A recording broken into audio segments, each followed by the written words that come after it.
Welcome back to Hematite Homestead, episode 8 of Growing Things and Giant Pumpkins. Let's see how things are going. Start off over the compost pumpkins, and I'm pretty sure I'm going to put a fence around this today. I caught Major in here yesterday just tearing things up. It's not the first time he's been in here, and not having a problem with critters, but I'm having a dog problem, so pretty sure I'm going to fence around this today and be able to keep him out of it. Still going pretty strong. I want to put some shade in here. It's flagging pretty bad in the heat of the day now. It's growing out of the trees, and when the sun comes up straight over top here around noon or so, then it spends the rest of the day under pretty good heat stress. So far we got some fruits growing. This one right here is like a little tiny decorative pumpkin, and I remember feeding some of those to the pigs over the last couple of years. There's another one right there. It's a little bit bigger. And I'm pretty sure this is spaghetti squash down here on this end. I thought I had a couple growing, but yeah, there it is right there. I'm pretty sure that's spaghetti squash, but we'll wait and see what happens when it gets pollinated. There's another little tiny pumpkin right there. I have put some of these on some foam. I got a couple butternuts over here growing. There they are. Two side by side, and I put them on a little bit of foam, keep them off the wet ground. This is some type of gourd here. That's something that the pigs didn't care to eat, and that probably just got tossed in the pile here. This is the nicest one going so far. And it looks like it's some form of jack-o'-lantern filled pumpkin, and pollination did take on it, and it's going pretty well. And there were a couple more in here. The critters must have got them because I don't see them anymore. I've got a few more of those over here. There's one right there. And I think I got a couple over here. Here's one I'm going to put on some foam today. So all in all, the compost pumpkins doing pretty well. Pretty pleased. These are something that we didn't plant. They take off on their own, and we're pretty much not doing anything to them at all. This one right here, you'll see this plant is gone. I had a fruit right here, and nice big old plant goes all the way back there in the middle of the pile, and the throwing secondaries out. Here's some of them here, and I'm not convinced, but I think that this is an underdog seed, and it will not be the underdog because the pigs didn't get any of the underdog fruit with the seeds, but they did get the sister plants, and that would be where this came from. Major came in here and helped himself to that. I guess he thought it was a ball. Here's what that looked like right here. So it was disappointing to me. I was super excited about this because I didn't even pollinate it. It was bee pollinated, and it looked like it took, and I was getting ready to put some shade around it and help it out, and then Major helped himself to it. But I do have another one right here, and I'm not sure this one is taken. Again, I did not pollinate it, bee pollinated, and we'll keep an eye on it and see what it does. So we might get a porch fruit out of that. Well, something I'll keep my eye on. All right, I am in the competition patch, what was supposed to be competition pumpkins. And as you know from watching last time, this is the 1167 LaRue, and it was dropping off like crazy. I lost a couple of secondaries, and then a few days later, I lost a couple more, and then lost a couple more. Initially, I thought I had a vine borer. I cleaned up the vines, the secondaries that were falling off of it. I did some exploratory surgery, couldn't find any vine borers. And after that, I found some mushrooms around the stump area. I thought I had a fungus problem. I treated it with copper fungicide. That didn't help. I continued to lose more secondaries. And then I thought that, again, I went back to vine borer again and still finding no vine borers. So it turns out it was none of the above. It's a completely new pumpkin disease that's never been charted before. It's called Stephen's a dumbass. Okay, not completely dumbass. It was vine rot, and I didn't know that I should unbury the vine. I didn't know to ask. You know, you don't know what you don't know until you know that you don't know it. And it turns out in this case that I should have definitely uncovered the vine. And here's what that looks like. And thanks a lot to everybody on Facebook pumpkin groups that helped me out with my problem. So here's what we look like now. I left this here to let you see what that looked like. This is where the stump goes into the ground. And I did have it all covered up and buried. And I guess it got too wet and started to rot. Here's a big piece of it here. And what I did was I cut it off, and I kept cutting about 1/4 inch at a time until I got to here. And I thought this looked pretty good. It looks a little worse today than it did yesterday. This secondary right here is still not doing spectacular, but I'm leaving it there, seeing if I can bring it back around. And I went through and unburied most of the vine except for the younger growth over there on the end. That's still buried, and I'll keep an eye on that and unbury it soon. There's a lot of arguments both ways for burying and unburying, and I guess you have to do whatever's working for your plant, your water retention in your soil and stuff like that. It turns out for me, the right thing to do was that I should have unburied this. I had it covered all the way from the stump to all the way past here even, and it just rotted and went away. So now I have a new challenge here in the competition patch, and that is to see if I can keep this 1167 LaRue alive, and can we get a fruit on it. And I'm gonna fight like crazy to keep it alive. It doesn't look much better right now than it did a couple days ago. I did this cleanup about 4 days ago, and it is still alive. Some of the secondaries over on the other side there are real nice and green. These older ones are, they haven't changed much. You know, I don't know that they're still dropping off, but we'll keep an eye on them and continue to see how it does. I do have a flower open underneath my shade up there that I'm going to pollinate here in just a little bit. And that will be the 3rd attempt on this. The first 2 were unsuccessful, and probably because of this. And we'll see what we get. A big challenge for me, hopefully a huge learning experience. You know, the 2nd year grower, we're still trying to figure it out, and hopefully we'll get there.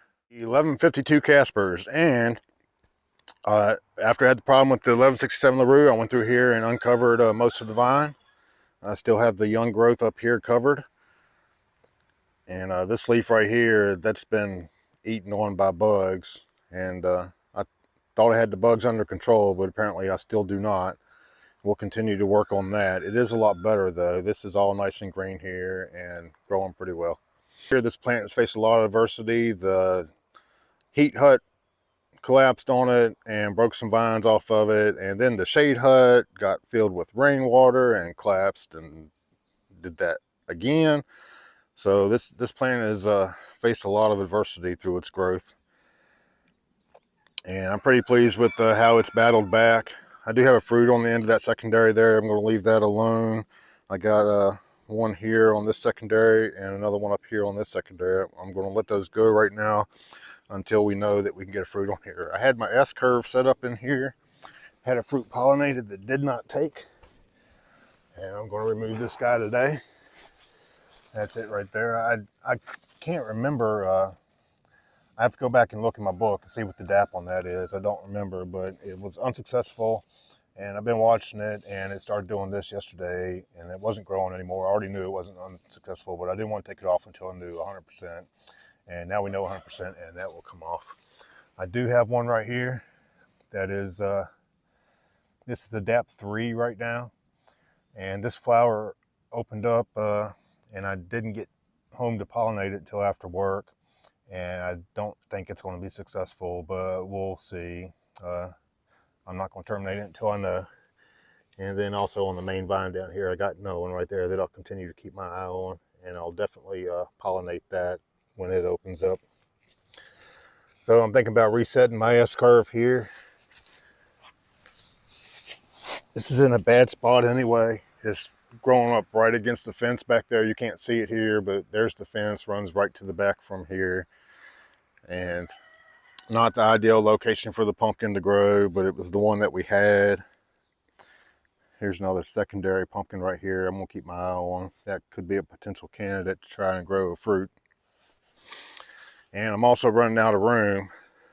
The growing tip is right in here, and I'm running out of room. This is all the space from there to this center block is all the space I allotted for the 1152 Caspers.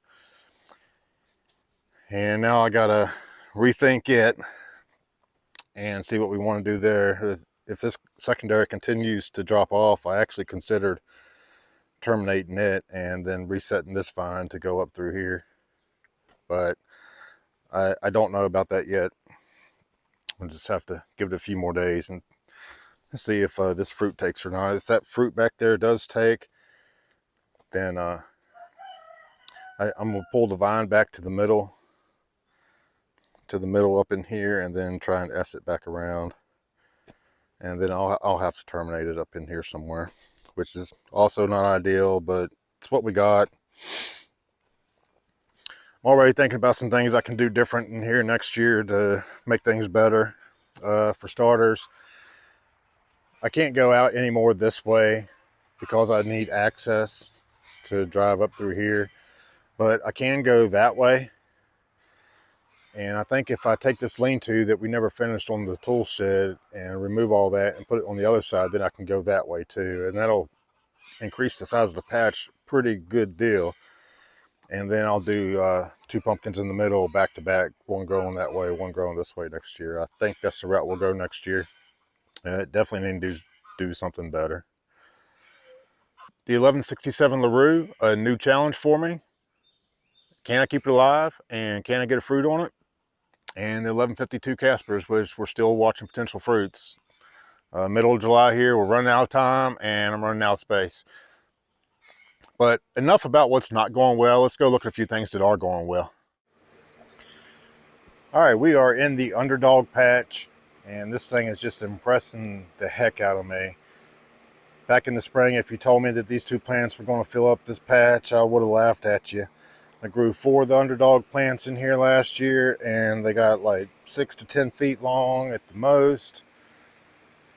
And now we are well on our way to filling up this patch. I have started terminating secondaries because they're getting too far over back there.